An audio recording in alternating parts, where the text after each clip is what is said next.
వాళ్ళ డిమాండ్ ఏంది ఎలక్షన్.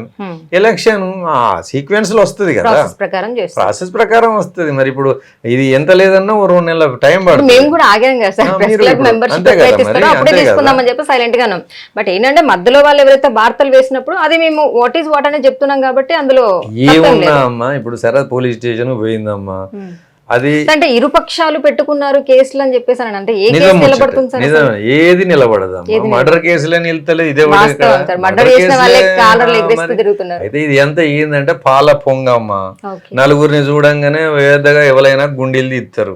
నేను ఆ యూనియన్ ఈ యూనియన్ అని అంటలేను. అందరూ కూడా నలుగురిని చూడంగానే వాళ్ళ అనుచరులు కనిపించగానే వాళ్ళు ఎక్కడికో వెళ్ళిపోతారు, హిమాలయాలలో ఉన్నట్టు ఫీల్ అవుతారు. కానీ అది కరెక్ట్ కాదు. జర్నలిస్ట్ అనేతోడు ఎంఆర్ఐ స్కానింగ్ చేసినట్టు ఉండాలి సబ్జెక్టు మీద.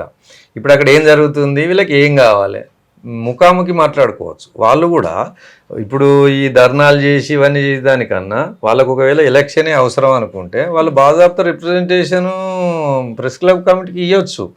మీ పీరియడ్ అయిపోయింది, పలానా డేటుకు మీ పీరియడ్ అయిపోతుంది. కలెక్టర్కి ఇవ్వకుండా, వీళ్ళకి డైరెక్ట్ ఇవ్వకుండా కలెక్టర్కి ఇచ్చారు అని వీళ్ళు చెప్పిన విషయం.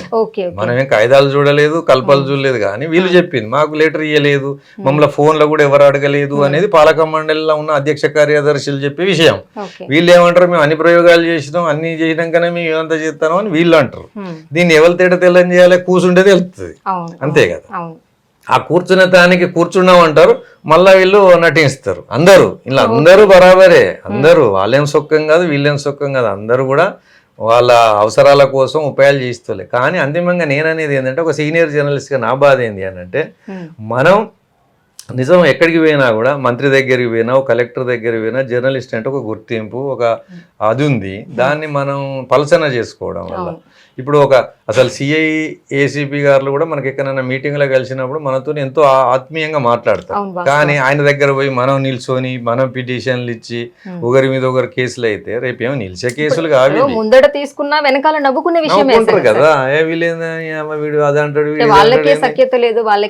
అయితే అందరికి మైనసే అమ్మా, ఇది అందరికి మైనసే, ఎవరికి ప్లస్ కాదు. కానీ అంతిమంగా ఏంది అని అంటే, ఇప్పుడు సామరస్య మార్గాలు ఉంటాయి. ఎంత పెద్ద బాబ్రీ మసీదు అయోధ్యది సామరస్యంగా అయింది, ఇవి పెద్ద సమస్యలా కూర్చుంటే అయిపోతుంది కదా.